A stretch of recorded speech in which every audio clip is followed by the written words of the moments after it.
안녕하세요. 맑음교회 성경 돋보기 모임 시작하도록 하겠습니다.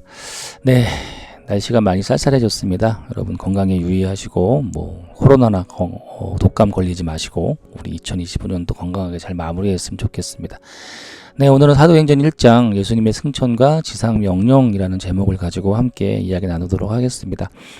저번 주에 우리가 사도행전의 객관적인 이야기들을 좀 나누었다면 오늘은 이제 사도행전 1장, 오늘부터는 사도행전 1장을 천천히 읽어가면서 또 계속 읽어가면서 우리 사도행전을 함께 이제 보는 시간을 갖도록 하겠습니다.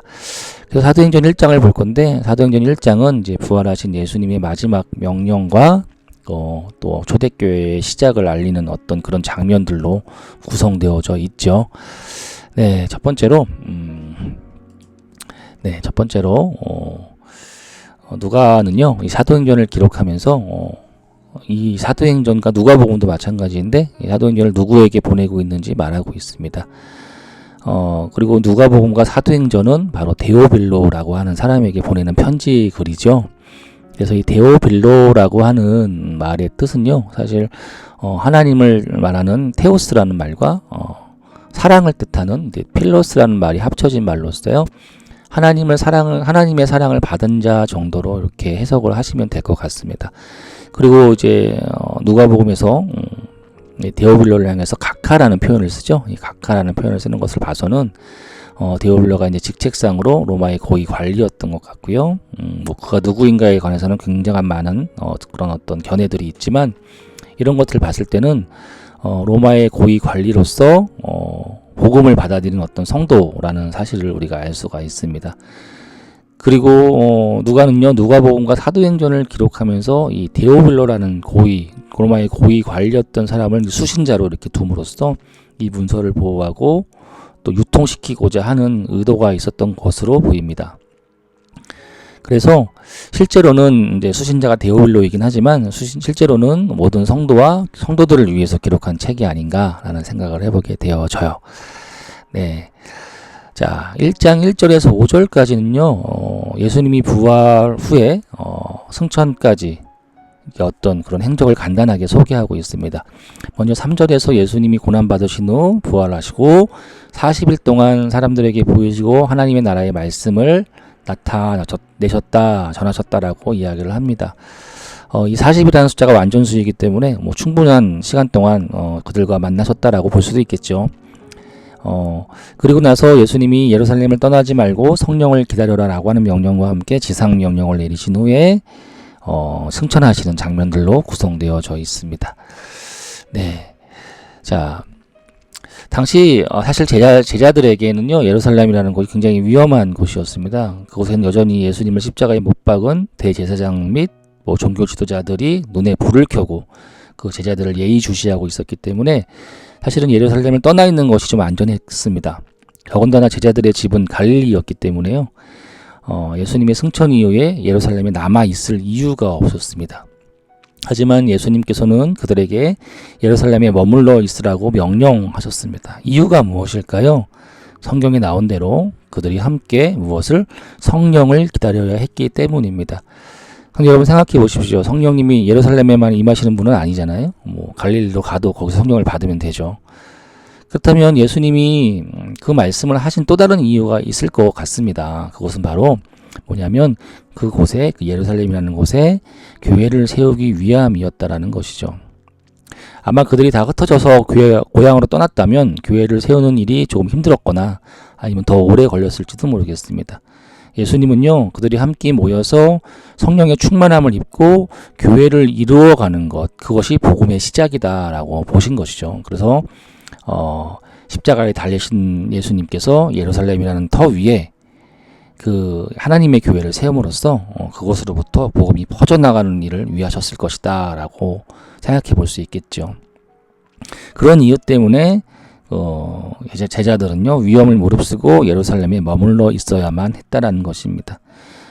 우리가 이를 통해서 알 수 있는 것은 이 교회라는 것은 사실은 성령의 충만함을 입은 자들이 그들이 함께 모여서 기도함으로 이루어가는 것이 아닐까, 그런 생각들을 좀 해보게 되어져요. 자, 예수 1장 6절에서 11절 이렇게 내용들을 보면요, 사실은 제자들은 사실 그때까지만 해도 교회를 세우는 일에 대해서 알지도 못했고 어떤 그런 개념조차도 없었던 것이 사실입니다. 따라서 예수님의 말씀에 6절에서 이제 제자들이 물어보죠. 이스라엘 나라를 회복하심이 이때입니까? 예수님이 그런 말씀을 하시니까 그런 질문들을 하는 거예요. 여전히 제자들은요, 예수님께서 로마의 군정을 무너뜨리고 이스라엘의 회복에 대한 어떤 기대를 품고 있는 모습이었습니다. 그럴 것이 예수님께서 이제 허무하게 돌아가시고 부활하셨잖아요. 부활하시고 나서 예루살렘에 머물러 있으라는 것을 보면은, 전쟁이라도 일으키실 건가 보다. 뭔가 이런 어떤 생각들을 할 수밖에 없겠죠. 하지만 예수님께서는요, 뭐라고 말씀하십니까? 그런 질문들을 하는 제자들에게 그 생각이 잘못되어진 것이다 라고 말씀하시고, 그때와 시기는 아버지의 권한이니 그들이 알 바가 아님을 말씀을 하십니다. 그리고 지금 여기서 그들이 해야 할 일들이 무엇인가? 곧 전쟁이나 혁명을 준비하는 일이 아니라 뭡니까? 오늘 사도행전 1장 8절 중요한 말씀이죠. 성령이 임하시면 너희가 권능을 받을 것이고 예루살렘과 온 유대와 사마리아와 땅끝까지 이르러 예수님의 증인이 될 것이다 하는 말을 하십니다. 이것은 전쟁을 준비하거나 정치적으로 혁명을 일으키는 것이 아니죠. 그냥 예수님의 증인으로서 그동안 예수님이 하셨던 사역을 이어나가는 것입니다. 그리고 예수님은 그 말씀만 남긴 채 하늘로 승천하시고요. 예수님이 승천하시는 장면들을 그 아쉬운 마음으로 제자들은 바라보게 되어집니다. 그렇게 승천하셨습니다. 천사들이 나타나죠. 천사들이 나타나서 어째서 하늘을 쳐다보며 아쉬워하는 것이냐? 승천하신 예수님은 그대로 다시 오실 것이다 라고 말씀을 하십니다. 자, 이것은 예수님의 재림을 이야기하는 것으로 들립니다. 하지만 한편으로는 이제 예수님의 육신으로 그들과 함께 있지 않으실 분, 성령으로 말미암아 그들 가운데 계실 것이라는 사실을 분명하게 이제 하는 부분이다라고 여겨지기도 합니다.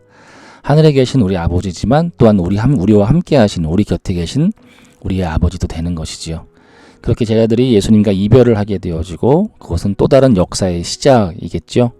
그리고 지금 성령께서 역사하시는 성령의 시대가 이제 열리고 있는 것이다 라고 볼 수 있습니다. 자, 그래서 이제 예수님의 명령대로 그들은요, 다락방이라는 곳에 이제 고향으로 돌아가지 않고 예루살렘에 머물러 있었습니다. 그들은 예수님의 말을 참 잘 듣는 자들이었고요. 마침 그들을 위해서 누군가가 자신의 집 다락방에 유할 수 있도록 장소를 내어 주었습니다. 우리가 보통은 마가의 다락방 이렇게 알고 있는데 성경에는 마가의 다락방이라고 나오지 않죠. 누군가가 다락방을 이렇게 내어주고 그 다락방에 머물러 있었습니다. 한 120명의 정도 되는 성도들과 제자들이 모여 있었다는 것을 보니까 꽤 넓은 이제 곳이었던 모양입니다. 하지만 아무리 넓다 한들 지금처럼 대강당 이런 건 아니었겠죠. 그러니까 더운 날씨에 에어컨도 없는데 거기에 120명이나 이렇게 막 모여있는, 오밀조밀 모여있는 것이 쉽지는 않았을 것입니다. 그럼에도 그들은 그곳에 모여서 성령을 기다리면서 했던 일이 뭡니까? 여기 나와있죠. 마음을 같이하여 오로지 기도에 힘썼다라고 이제 성경은 기록하고 있습니다.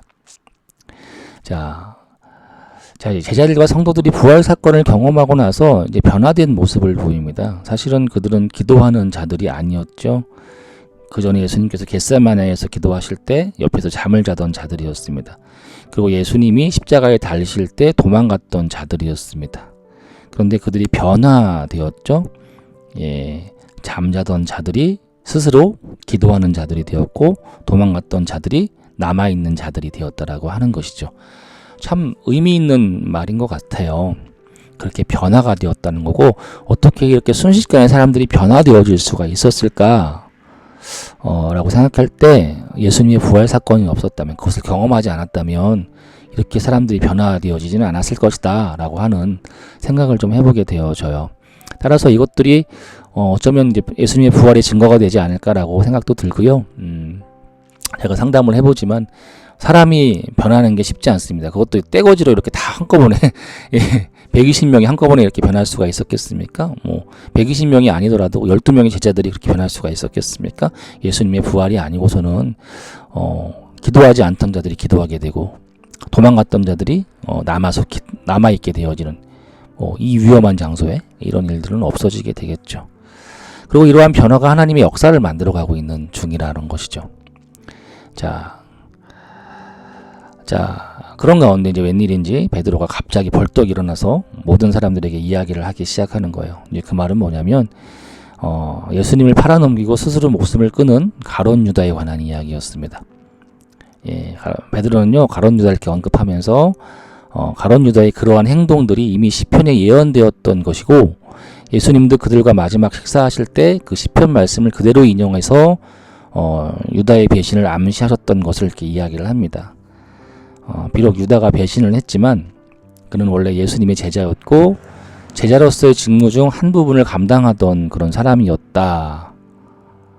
그렇기 때문에 베드로는 계속 이어나가면서 시편 69편과 108편의 내용을 인용하면서요.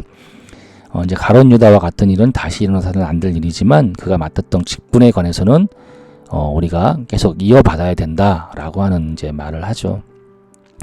그리고 그 말이 이제 설득력이 있었습니다. 그리고 나서 이제 새로운 제자를 이제 뽑기에 이르게 되어지는 장면이 되어지는데 참 누가는 친절하게도요. 18절에서 19절을 보시면 이 가룟 유다가 누구였는지를 잘 소개해주고 있어요. 마치 이 사도행전을 처음 읽는 사람, 누가복음을 읽지 않고 사도행전을 읽는 사람의 입장에서는 이 가룟 유다가 누구지? 이럴 수 있잖아요. 그러니까 18절, 19절에서 이 가룟 유다가 누구고 무슨 일을 했고 또 어떻게 되었는지에 관한 이야기를 부가적으로 이렇게 넣고 있는 장면들을 볼 수가 있어요. 어쨌든 간에 나름의 기준으로 이제 요한의 세례로부터 예수님이 승천하실 때까지 예수님 곁에 계셨던 사람 중에 한 사람을 제자로 삼고자 합니다. 자, 예수님 당시에 예수님을 따라다니는 것은 제자들 뿐만이 아니었습니다. 예수님의 정식 제자는 아니었지만 예수님이 가는 곳마다 함께 따라다녔던 사람들이 상당수가 있었습니다. 이 중에서도 요한의 세례로부터 승천하실 때까지 함께했던, 그러니까 예수님의 공생의 3년 내내 하루도 빠짐없이 예수님을 쫓아다녔던 사람, 끝까지 예수님을 붙잡고 놓지 않았던 사람, 그런 사람이 기준인 것이죠. 그런 자가 바로 제자의 자격이 되는 것입니다. 제자의 자격이란 바로 이런 함께하는 자들이었다는 거예요. 그거 외에는 아무것도 없습니다. 권력이 많거나 돈이 많거나 뭐 지식적으로 뛰어났거나 뭐 이런 사람이 아니라 그냥 예수님께서 있는 그곳에 언제나 함께 있었던 자가 기준이었다라고 하는 것이죠. 이와 같은 모습을 보면서요. 사실은 이게 되게 쉬워 보여도 굉장히 엄중한 기준입니다. 굉장히 높은 기준이에요. 왜냐하면 그렇게 한결같이 믿음을 지닌 사람이 흔치 않기 때문에 그렇습니다. 예. 변함없이 신실하게 한결같이 믿음을 가지고 헌신하는 사람들, 늘 주님만이 옳습니다. 주님만이 나의 주인이십니다. 라고 고백하면서 예수님이 있는 곳에 늘 그 자리에 있는 사람. 자, 그래서 120명 중에서요, 그런 자를 이렇게 한번 찾아보니까 딱 2명이 있는 거예요. 한 명은 요셉이라고 하는 사람이었고 하나는 마띠아라는 사람이었습니다. 그리고 이제 그들이 이제 그렇게 요셉과 마띠아를 후보로 세워놓게 되어지죠. 그리고 나서 뭐랍니까? 기도를 하는 거예요. 이 두 사람 중에 누가 한 주님께 택하심을 받아 직무를 대신할 자인지를 보여주옵소서 라고 기도를 하죠. 그리고 그 다음에 한 일이 뭡니까? 이제 투표를 했을까요? 손 들어봐. 그래. 아니죠. 제비 뽑기를 합니다. 참, 되게 간단하면서도 굉장히 좀 단순한 일이었는데, 굉장히 이제 제비 뽑기를 해요. 하여튼. 그리고 나서 가룟 유다를 대신할 제자로 이제 마띠아를 선출하는 것을 봅니다. 이 말씀을 볼 때 오늘날 우리 교회의 지도자들을 이제 선출할 때에 우리는 하나님의 기준으로 하는가 아니면 사람의 기준으로 하는가에 관한 생각을 좀 이렇게 해보게 되어져요. 오늘날 우리는 학력을 보고 경력을 보죠. 그리고 사람의 손을 통해서 투표를 통해서 선출하기를 좋아합니다. 뭐 교회 지도자들 거의 대부분이 그렇습니다. 그래서 뭐 담임 목사를 세울 때도 마찬가지고요. 기획위원회 장로들, 뭐 인사위원회 이런 분들이 모여서 투표하죠. 그리고 뭐 감독회장이나 감독을 세울 때 혹은 다른 지도자들을 세울 때 투표하기를 참 좋아합니다. 투표가 뭐 나쁜 건 아니라고 봐요. 하지만 우리가 어쩌면 우리 손이 아니라 하나님의 손에 그걸 맡겨드리는 것도 더 중요하지 않을까라는 생각을 좀 해보게 되어져요. 그 전에 정말 하나님의 기준처럼 오늘 이 마띠아와 요셉을 세웠던 그 기준처럼 정말 간단해 보이지만 엄중한 기준이 필요한 것입니다. 그리고 이제 확인된 증명된 그런 사람들을 세워야겠죠. 그리고 나서 사람이 기도를 하지만 하나님께서 일하실 수 있도록 그 자리를 내어드리는 것이 사실 오늘날 우리에게 있어야 될 지혜가 아닐까라는 생각을 이렇게 해보게 되어집니다. 네, 사도행전 1장은 이런 식으로 구성이 되어져 있어요.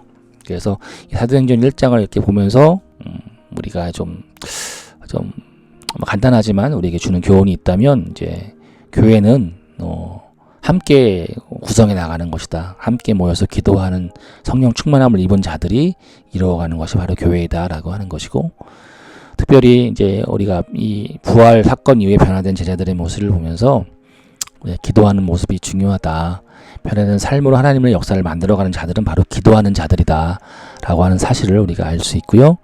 또한 하나님의 기준, 마띠아를 세우는 그런 기준들을 이렇게 보면서 우리가 하나님의 기준이 무엇인지를 늘 고민해야 된다. 우리의 기준은 어떤 학력과 경력과 지식이겠지만 하나님의 기준은 뭐였어요? 하나님과 예수님이 가는 곳마다 믿음으로 함께하고 변함없는 신실함으로 함께했던 사람 아니겠습니까? 뭐 그런 기준들을 우리가 한번 생각해 볼 수도 있겠다. 그리고 마지막으로요, 증인의 사명이죠. 예루살렘부터 땅끝까지 예수님의 충만함으로 살아가는, 예수님의 증인으로 살아가는, 충만함이 아니라 증인으로 살아가는 삶이 우리의 사명이다라고 하는 것. 1장 8절의 내용이죠. 그래서 이제 우리가 교회를 이루어가고 사실 뭐 우리 공동체를 이루고 뭐 하고 프로그램을 하고 뭐 여러 가지 못들을 이제 하지만 그것의 궁극적인 목표는 바로 이 증인의 사명을 우리가 이뤄내기 위해서, 복음을 전파하기 위해서 해야 하는 것들이다라는 사실들을 우리가 이 사도행전 1장을 통해서 알 수 있는 내용이 아닌가라는 생각을 이렇게 해보게 되어집니다. 자, 오늘은 여기까지 하겠습니다. 자, 사도행전 1장 여러분 집에서 읽어보시고 한 번씩 보시면서 우리 또 함께 또 은혜를 나누었으면 좋겠습니다. 네, 감사합니다.